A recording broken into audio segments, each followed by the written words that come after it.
Greetings and welcome to the Cerebral Women Art Talks podcast. I'm Phyllis Hollis, your host. As an extension of my Instagram page, Cerebral Women, this podcast offers insights into the visual art world. I interview artists, mainly artists of color and female artists who will freely articulate what inspires their creativity.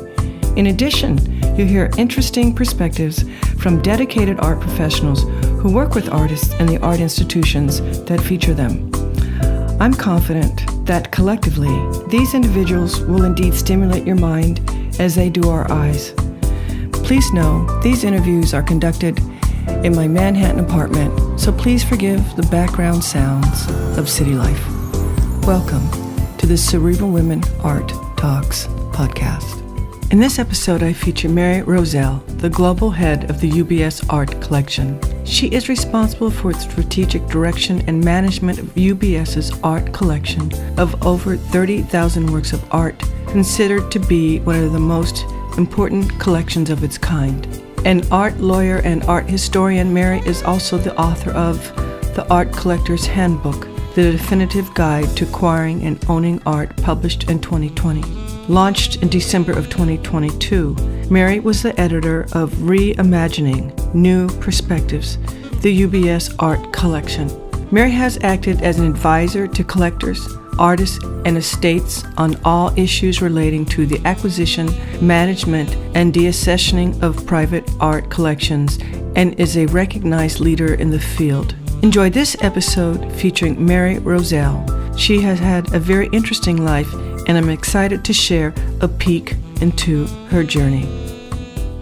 Mary, I am delighted to feature you on my podcast. Welcome. Thank you, Phyllis. I'm thrilled to be here.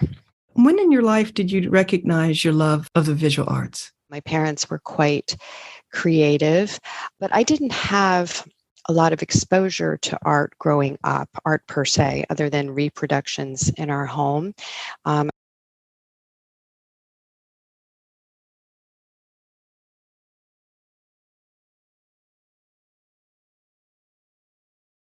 I grew up in the foothills of the Adirondack Mountains, and there wasn't a lot there. So it was only once I got into college and had more exposure to the world that I started recognizing this. What inspired you to study art? That's a good question, because I didn't feel, I think it's kind of interesting, because at the time I didn't really feel like I could study art. I felt like I had to do something, quote, more serious. And my first time out of the country was when I was in college, and I had the opportunity to study in Egypt for a month. So that was kind of my first exposure to, and it was an art course, technically. And from there, I did my junior year in Paris. Once you get a taste of being outside the country, especially from when you're from a small town, it kind of becomes this hunger. And it was only when I was in Paris and I was taking all these, political science classes and history classes, but there was an advisor who said to me, "Mary, you're in Paris. It's okay to study art." And I was like, yeah, okay, maybe it is okay to study art. I think it was just being a woman as well. Like, I just didn't know that it was something that would be viable for me. So then I proceeded to basically take mostly art courses, and, starting with the Middle Ages, and I had a class in Versailles, I had a class in the Louvre. It was such an amazing experience. And then from there was really no turning back. And how did you enter into the role you have now? And let's share with listeners exactly what you do. Well, it's kind of a long story, but my current role, I'm the global head of the UBS Art Collection. And in that role, I'm responsible for over 30,000 artworks around the world. And I have a global team. We take care of this collection. I would say the primary duty is to be the stewards of this collection, which was founded essentially in the 1960s. So it's been around for a good 60 years. It's quite heritage. It's a legacy of the company. So we're the stewards of that collection. We still acquire works. We're still building the collection, but we also do what we say activating the collection, which is how do we use these artworks? Part of that is education. A big part of it is exhibitions. loans. We do events around the art books. And as you know, we've done some books. So in the last 7 years, we've published 4 books on the collection. So it's actually quite a huge role. And I have this global team. My team members are in Zurich, in London, in Frankfurt, in New York, in Hong Kong, Singapore now, and the United States. So that is where I am now. And, I've had quite a long career. I'm also an arts attorney. That's how I started out. Again, as a woman, I felt like, oh, can I quote, just be a curator? Would it be okay to get a PhD? At the time when I was starting my career, it was a time when we saw a lot of museum directors failing in their roles with their PhDs because they didn't know how to run things. And so I thought, oh boy, I'm going to need to get some other degree. I wasn't personally keen on going to business school. And art law was a developing field at the time and something that I did find intellectually interesting. So I did practice art law for a bit, but I always knew that it was temporary and that I would just go on and continue to be more focused on art. And then I got a master's degree in art history, and I spent kind of my developing career years in Berlin, not long after the wall came down, which was a really exciting place to be. That's why I was there, because it was quite mind-blowing what was happening in the art space there, and it seemed like a once-in-a-lifetime chance. And, while I was there, I was curating, I was writing for the art newspaper, I worked at an auction house, I was very active in a lot of different directions. And it was when I came back to the US in around 2000 that I started really getting into the collecting space and working with private collectors. And then I ran the art business program at Sotheby's Institute of Art and developed a course on collecting and wrote a book on collecting. And it was through all that collecting experience that I ended up at UBS, one of the great corporate private collections in the world. And it was kind of also the stone unturned. This whole corporate collecting space was something a little bit different. And what do you enjoy most about what you do? The job is very multifaceted, which is great. Of course, I think, the most satisfying thing is to work with artists. We work with a number of artists, and we have longstanding relationships with artists as well. They definitely inspire us. I also enjoy working with our clients. We are the largest wealth manager in the world, UBS, and many of our clients are passionate collectors, super interesting people. So to bring these artists together with the clients, these kind of conversations, it's always rewarding. It's always changing. You're always learning, and it's very stimulating. Do you see interest developing in ceramics as fine art? I do. I think it's been very interesting to watch. I mean, of course, ceramics have been around since ancient times, but I think to me, it seems to be something that has been growing. The collecting interest has been growing more broadly as the art world expands. The artwork over the last 20 years, particularly the last 15 years, the art world really has been democratized. And there are all sorts of collectors, all different ages, all around the globe. And I see ceramics as just another facet of growth within that art world ecosystem. I also think it's interesting, similarly is glass. As you know, being here in New York, we're seeing it, particularly in the MTA, our public transport systems, there is all these gorgeous glass mosaic commissions that the MTA has been doing over the last several years. Nick Cave, Vic Muniz, Kiki Smith come to mind. And I love to see that too. I love to see branching out in these different media. We don't have a lot of ceramics at UBS, I would say, because our works, interestingly, unlike museums, our works are mostly on display as opposed to in storage. And it is a workplace, so we are quite limited in terms of fragility. On the subject of commissioning, What is the process like commissioning work for a specific site? At UBS, we have this long history of commissioning artworks that started in the 70s, and UBS had these fantastic commissions by international artists, mostly in Switzerland, and it went up to around the year 2000. And when I came on board almost 8 years ago, I was very interested in reviving this tradition, although as an art lawyer, I know very well that commissions have special challenges. You do need a contract, for one. It has to be very well thought out. And, in terms of having checkpoints along the way, which you may want to tie your payments to.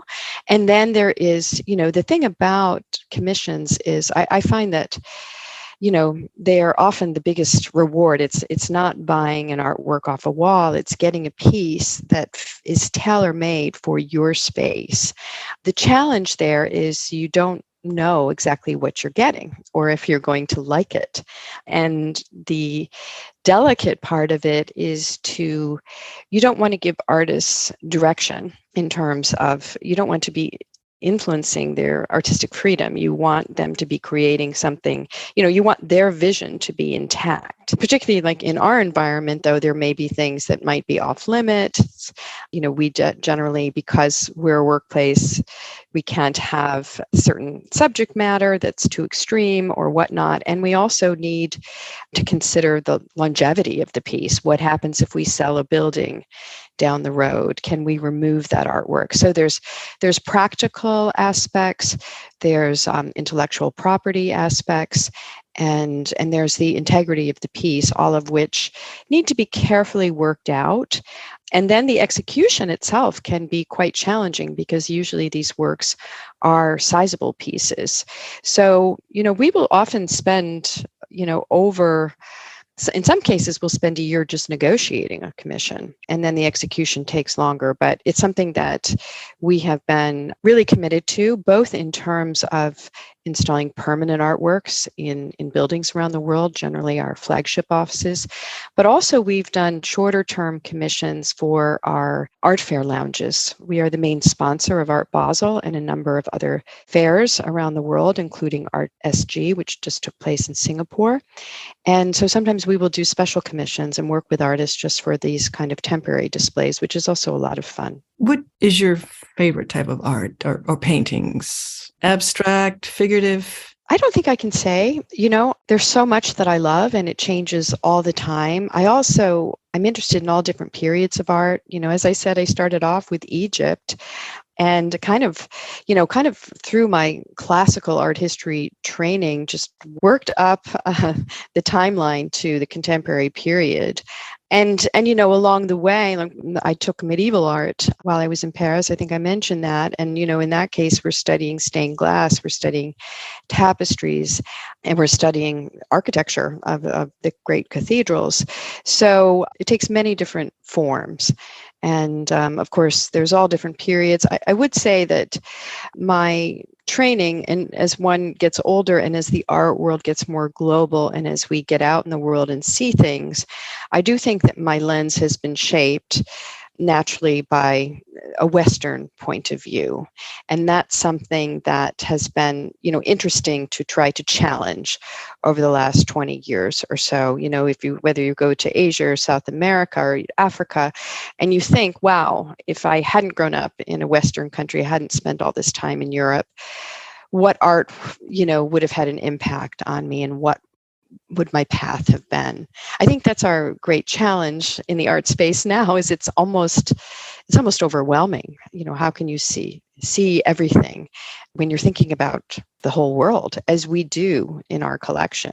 Early on, can you recall if there was a particular artist or body of work that just really impacted you? Again, there were many phases, and there were many different kinds of art that struck me in different ways. Sometimes the art is speaking to you just because of the mind-blowing execution. I remember I took a course on Northern Renaissance painting, and just, the Jan van Eycks and the Roger van der Weydens, their ability to create these tiny details to such perfection just kind of blew my mind. And sometimes you're transported more by the message. And my master's is actually in German expressionist art, so that's more the modern period.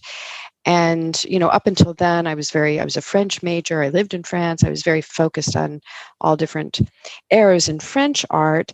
But when I saw these Germans, and the German art came through my legal work because I was working on restitution cases that had taken place, it's basically World War II looted art. And so that's how I've kind of first met Expressionism. And what is so striking about Expressionism, particularly as opposed to French art, is it's all about emotion, and it's using these fauvist, vivid colors and painting, drawing, woodcuts. It's a very physical expression. So it was all about the inner self.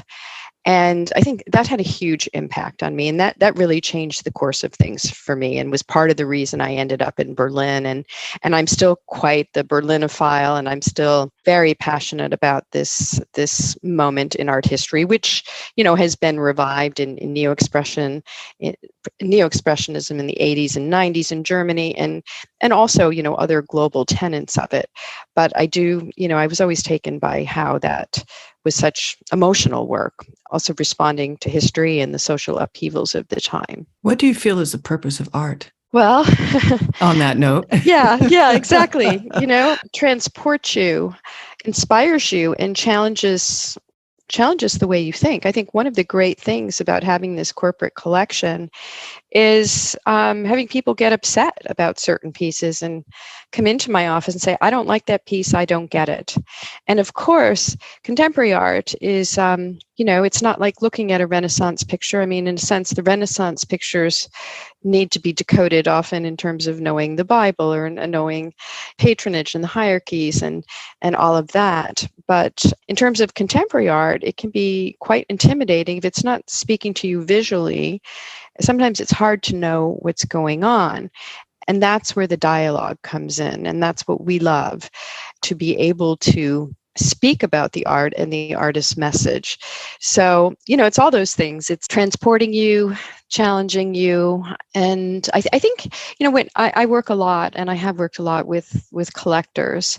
And one collector said that he considered abstraction, contemporary abstraction, a playground for the mind. And I always loved that saying. And, anyone who collects or even has art knows the impact that artwork has on you each and every day.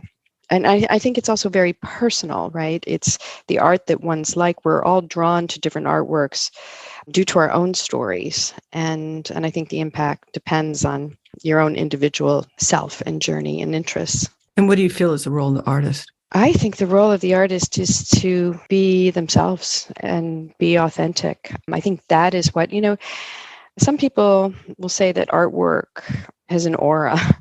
And I think you do feel this sometimes. And it's particularly like with something like drawing, I've always liked drawing because of the immediacy of that medium. And in many cases, you can feel the act of creativity. And I think, for the artist, it's important to remain true to your instincts and your own personal journey. And I know it's hard because artists are under a lot of pressure, particularly if they meet success and galleries want them to create in a certain direction. And I always admire artists that have success and get known for X way of production or a certain way of expression, and then they go in a different direction because that's what they're called to do. And it may not be commercially viable or as viable for them, but they do it anyway because they're following their own path.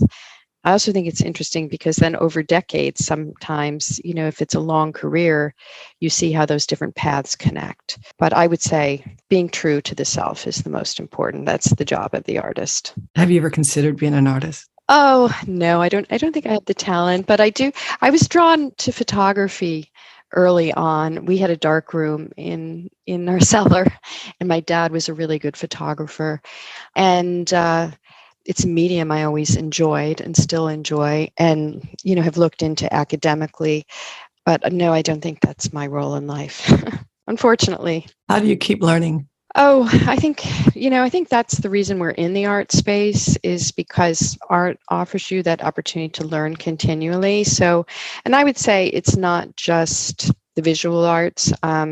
learning, yes. I mean, I think anyone in the visual arts, the most important thing to do is see art. And, that's what I did as a young person with all my vacations, all the money I could scrap together, going to youth hostels around Europe, just really on a mission to see all the great museums. And that's a lifelong practice. But it's the same with reading and travel. And I like it when we are taken out of our comfort zone and landing in a foreign country and being humbled because you don't speak the language or you don't know the history well enough. And yeah, reading, just so much to read all the time. So, but I think learning is what keeps us alive and inspired, right? What current or upcoming exhibitions are you really excited about? So many. Well, if I had if I could make a dream come true, one show I'd love to see in the coming year is the Vermeer show that's going to be at the Rijksmuseum in Amsterdam. I think it starts in February, but I think it's like 28 out of 37 Vermeer pictures. So you have these kind of once in a lifetime opportunities, maybe twice in a lifetime opportunities. Also just coming up, I think there's a hip hop show and contemporary art in Baltimore that I'm excited to see. And there's a Karl Lagerfeld show that's going to be at the Met. I do like these fashion designer shows that we've been seeing a lot of over the past few years. I just saw the Terry Mugler show in the Brooklyn Museum, for example, and I was familiar with that designer at the time, at his peak. But when you see a show presented beautifully, you see the art. You see that it's not just fashion; it actually is art. And then, of course, there are a number of gallery shows all over that we're looking forward to. Oh, and we're going to be lending a couple of artworks to the Ed Ruscha retrospective that will be opening at MoMA in September, and then it's going to travel to LACMA in Los Angeles. And we are fortunate to have 63 works by Ed Ruscha in the UBS Art Collection. And Ed Ruscha is one of my absolute favorite artists and individuals. So I'm super excited about that. This has been a great conversation. It's informative, and I'm happy that I made the decision to feature you. So this is our last question, and that is, how do you want to impact the art world? That's a great question. I think, Phyllis, one thing that I think a lot about with the art world, of course, we think about representation. And, that's something we've been working on a lot in the collection over the last several years. But along with representation, there's access.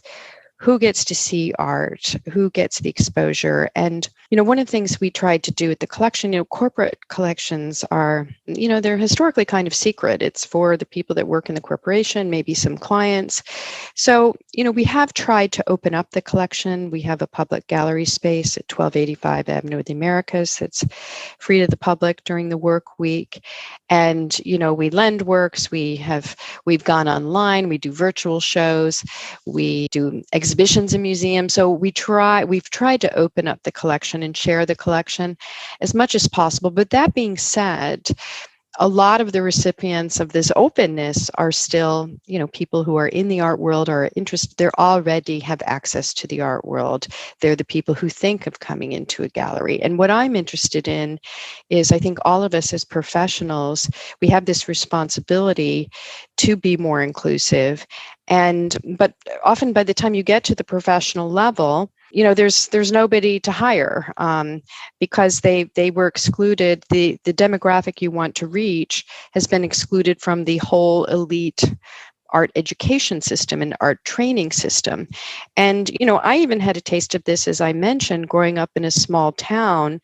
I didn't think I could work at Sotheby's. I didn't, it was very intimidating, and it's expensive. All of these, you have to be able to have an apartment in New York City. So what I'd like to think about as a professional and also in my role is, how can we touch younger people from more disadvantaged backgrounds? How can we bring them into a bank, say, and an elite collection, make them feel comfortable, make them feel like they see themselves in these artworks, that they can talk about them, and, help them in their path, if any are so inspired to pursue this route, to help them in their professional path. and mentor them and open doors for them. So yeah, that's kind of it. Really, for me at this point, it's about inclusion, broader inclusion into this traditionally very elite and closed art world. Thank you for viewing things that way, and thank you for your time. I appreciate it. Thank you, Phyllis. It's been my pleasure. Thank you for listening to Cerebral Women Art Talks podcast.